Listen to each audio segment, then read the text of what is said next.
नमस्कार, आप देख रहे हैं एसपीएन 9 न्यूज़ और मैं हूं आपके साथ मनीष कुमार सैनी। उत्तर प्रदेश की सियासत में अपने वोट बैंक की तलाश में जुटी मायावती ने भतीजे आकाश आनंद को पार्टी से दरकिनार कर अपने लिए एक और मुसीबत मोल ले ली है। अब इसके बाद सवाल उठने लगे हैं कि क्या मायावती के भतीजे आकाश आनंद खुद मायावती के लिए बड़ी चुनौती बन जाएंगे और अब वो खुद चंद्रशेखर की राह पर चल पड़ेंगे, जिससे मायावती की बची कुची ताकत भी खत्म हो जाएगी। आकाश आनंद के राजनीतिक भविष्य को समझने के लिए आपको उन परिस्थितियों को समझना चाहिए जिनमें चंद्रशेखर दलितों के नेता और इतने बड़े हो गए कि मायावती के उम्मीदवार उतारने के बावजूद उन्होंने नगीना लोकसभा सीट से निर्दलीय ही जीत दर्ज कर ली और सांसद बन गए, जबकि मायावती का लोकसभा में खाता भी नहीं खुला और विधानसभा में भी जो एक सीट मिली है उसकी वजह से मायावती नहीं बल्कि खुद उमाशंकर सिंह थे जिनका अपना वोट बैंक था। चंद्रशेखर दलितों के नेता तब बने जब मायावती अपनी सियासत के उत्तरार्ध में पहुंच गईं। 2007 से 2012 तक अपने दम पर यूपी में सरकार बनाने वाली मायावती 2012 के विधानसभा चुनाव में 80 सीटों पर सिमट कर सत्ता से बेदखल हो गईं।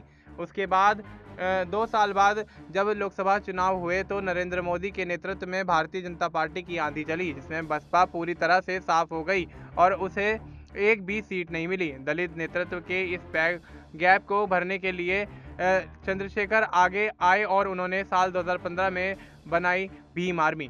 फिर 2017 के विधानसभा चुनाव में भी बीजेपी की आंधी चली और बसपा 19 सीटों पर ही सिमट कर रह गई।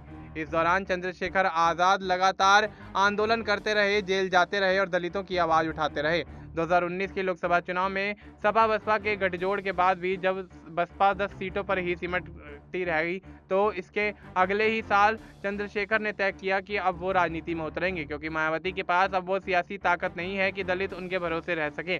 पार्टी बनाने के बाद चंद्रशेखर ने 2022 का विधानसभा चुनाव लड़ा और वो भी मुख्यमंत्री योगी आदित्यनाथ के खिलाफ, जहां उनकी जमानत जब्त हो गई। साल 2024 के चंद्रशेखर ने नगीना की लोकसभा सीट से जीतना सिर्फ खुद को लोकसभा में स्थापित किया बल्कि दलित समाज के लिए एक नए नेतृत्व की भी पेशकश कर दी। इस सियासी पारी के दौरान चंद्रशेखर ने कई बार मायावती से मुलाकात करनी चाहिए, उनसे गठबंधन करना चाहा, उनके साथ रहना चाहा, लेकिन मायावती ने हमेशा इनकार किया और चंद्रशेखर इस सियासी मैदान में एकला ही चल पड़े, जिसमें उन्हें जीत भी हासिल हुई। अब चंद्रशेखर वाली चुनौती ही मायावती के भतीजे आकाश आनंद के पास है। आकाश आनंद भी 2017 से राजनीति में सक्रिय हैं। मायावती के मंच से अपनी राजनीति की शुरुआत करने वाले आकाश आनंद को मायावती ने न सिर्फ अपना उत्तराधिकारी बनाया बल्कि उन्हें बसपा का नेशनल कोऑर्डिनेटर भी बना दिया। राजनीति में सक्रिय हुए आकाश आनंद जब 2024 के लोकसभा चुनाव में उतरे तो उनके भाषण वायरल होने लगे। वो बड़े मंच से पीएम मोदी को ललकारने लगे और खुद जनता तालियां बजा बजा कर जताने लगी कि अब उन्हें उनका नेता मिल गया है जो खुलकर बात करता है। ऐसे में आकाश आनंद की बढ़ती लोकप्रियता मायावती को नागवार गुजरी और चुनाव के बीच ही मायावती ने उन्हें राजनीति में अपरिपक्व बताते हुए नेशनल कोऑर्डिनेटर के पद से हटा दिया। उनकी सारी चुनावी रैलियां कैंसिल कर दी गई और उन्हें राजनीति में से किनारे कर दिया गया। इसके साथ ही मायावती ने आकाश को अपने उत्तराधिकारी पद से भी हटा दिया। ये फैसला 7 मई 2024 को तब हुआ जब लोकसभा के चुनाव चल रहे थे। चुनाव के नतीजे आए और मायावती का खाता भी नहीं खुला, वोट बैंक भी 10% से कम हो गया। यही वो चुनाव था जिसमें चंद्रशेखर ने जीत दर्ज की और सांसद बन गए। तब मायावती को फिर से भतीजे आकाश की याद आई। 47 दिनों से अंदर अंदर अपना फैसला वापस ले लिया। आकाश आनंद फिर से बसपा के नेशनल कोऑर्डिनेटर और मायावती के उत्तराधिकारी बन गए, लेकिन मायावती इस फैसले पर भी कायम नहीं रही। पहले तो उन्होंने आकाश आनंद के ससुर अशोक सिद्धार्थ को पार्टी से निकाला। आकाश आनंद के एक और करीबी नेता को भी पार्टी से बाहर कर दिया गया। अब 2 मार्च को मायावती ने आकाश आनंद को भी न सिर्फ नेशनल कोऑर्डिनेटर के पद से हटाया और अपने उत्तराधिकारी के पद से भी हटाया है, बल्कि अब पार्टी से भी बाहर कर दिया है। पार्टी की तरफ से जारी प्रेस रिलीज में साफ तौर पर लिखा गया है कि आकाश आनंद को पार्टी के सभी पदों से हटाकर अलग कर दिया गया है। अब आकाश आनंद और आनंद कुमार को लेकर कहीं ना कहीं माहौल गर्माता हुआ नजर आ रहा है। अब आनंद कुमार और रामजी गौतम को पूरे देश के लिए पार्टी का नेशनल कोऑर्डिनेटर बनाया गया है। मायावती के इस फैसले पर आकाश आनंद की प्रतिक्रिया भी आ गई है। सोशल मीडिया साइट एक्स पर आकाश आनंद ने लिखा कि आदरणीय बहन जी का हर फैसला मेरे लिए पत्थर की लकीर के समान है।